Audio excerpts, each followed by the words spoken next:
In this video, we're going to talk about unit conversions.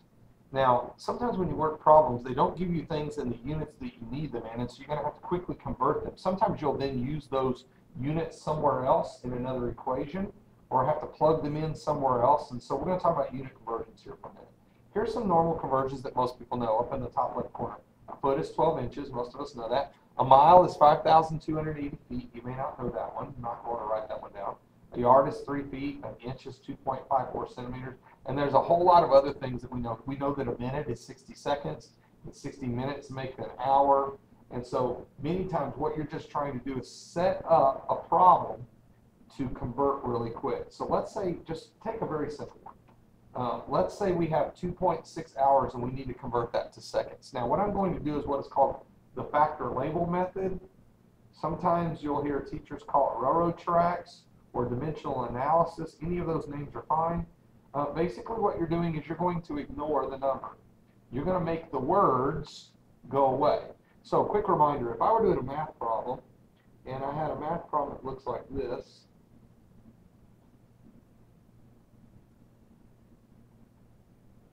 and let's say you had to work this problem without a calculator and you need to know the answer. Well, that's 2 times 3 times 4 times 5 times 6 divided by 24 times 15. I can't do that in my head. But many times what you can do is simplify and make your life easier. Here's what I mean.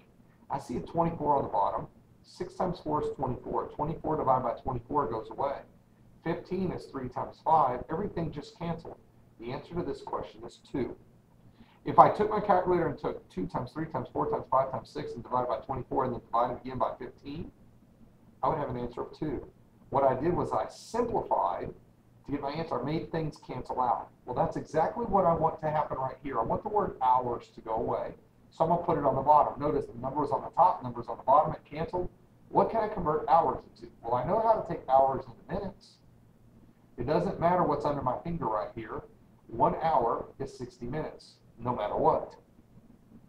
But I don't want minutes. If I were to work the problem right now, my answer is in minutes because it's the only word that's not marked out. But I don't want minutes. I want to convert minutes, I want that word to go away, seconds. I know that a minute is 60 seconds. Now let me say this again. It doesn't matter what the number is under my finger. I'm making words go away. I know that 1 hour is 60 minutes and 1 minute is 60 seconds. The only word that's not marked out is seconds. That's what I want. So now if I move my finger, all I do is the last thing is my calculator work. I'm going to take 2.6 times 60 times 60. That has to be my answer. 9,360. What word? Seconds. Why? It's the only word that's not marked out. When you go to convert, if you make the words go away first, your calculator work is always last. Let's try another one. Again, it's based on this simple math principle that if I can get things to cancel, it's going to make my life easier. Here's another one. Let's say I have 4.5 yards, and I want to know how many inches that is. Start with what they give you, 4.5 yards. Set up your factor label. Again, the number under my finger doesn't matter. What can I convert yards to? Well, if I look in the top corner, I can go to feet. What are the numbers? Well, 1 yard is 3 feet. Very important for you to catch this.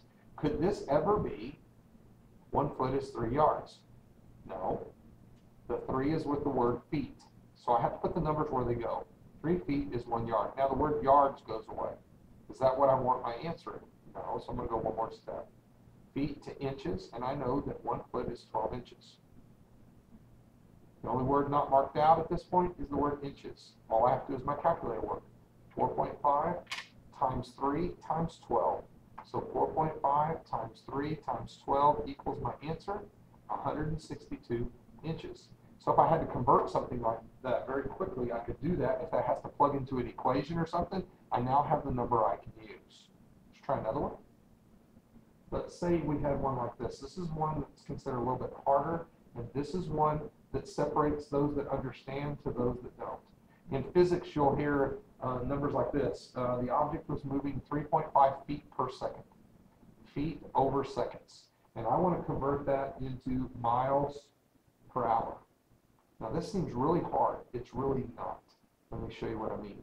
I'm just going to take, again, cover up the number. I'm going to take one word at a time.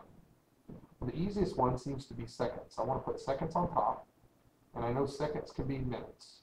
1 minute is 60 seconds. Got it. but I don't want minute down here on the bottom. I want hour. So let's do one more. Minute, hour.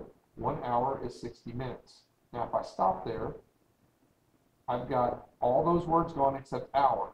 That matches. So I got that. Now what I want to do is take feet into miles.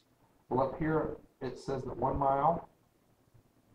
So I have feet. So I need the word feet right here. Is 1 mile. Is 5280. I'm going to have to cram that in there. My apologies. 5280 feet. You okay if I did it like that? Feet go away. What are the words that are not marked out? On the top, the only word not marked out is miles. That's what I wanted. The only word not marked out on the bottom is hours, miles per hour. Oh, so if I do the math right now, I'm going to be in miles over hours, and all I have to do is multiply the top numbers and divide by the things on the bottom. That's just a big division line. Okay, so all I'm going to do is I'm going to take 3.5 times 60 times 60. That's all of those numbers. I don't have to multiply by 1. Divided by, the only number down there is 5280. The answer is 2.4 miles per hour. And I just converted something I thought looked really hard into something that's not too bad at all. Now, if they wanted more than 1 decimal point, maybe you wrote 2.39. Maybe you worked ahead of me real quick. But basically, you can tell, and in a multiple choice test, you can find the answer that's right there, and you've got it. Most of this is conversions of simple things. The last one I'm going to show you is a metric conversion.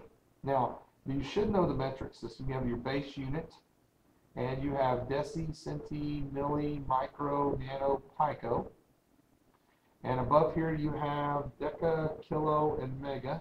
But for most conversions that you see on the SAT, you're going to see things like milli, centi, kilo.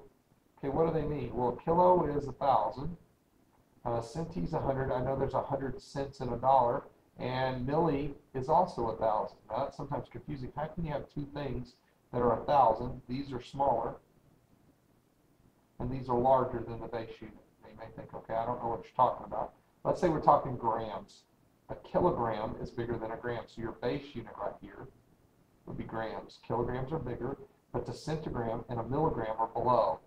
Oh, okay, so like money. If the line was dollars, under dollars you have dimes, nickels, quarters, pennies. But above the dollar, you have $10 bills and $5 bills and $20 bills. All of these are bigger than dollars, if we use that example, and these are smaller.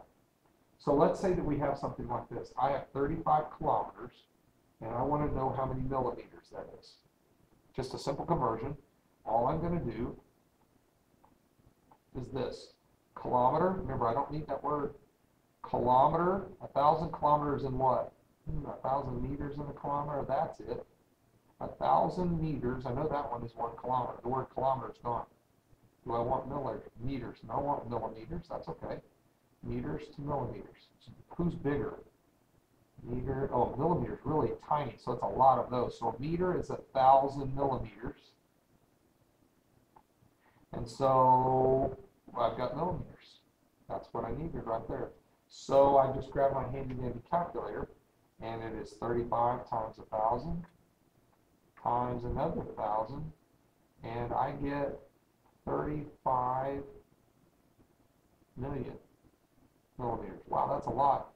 Well, a kilometer is close to a mile, and millimeters, those are super tiny. It's going to take a lot. So converting, use the numbers you know in your steps. Mark words out. That's where you know where they go. In the next video, you're going to try a couple of these. Good luck.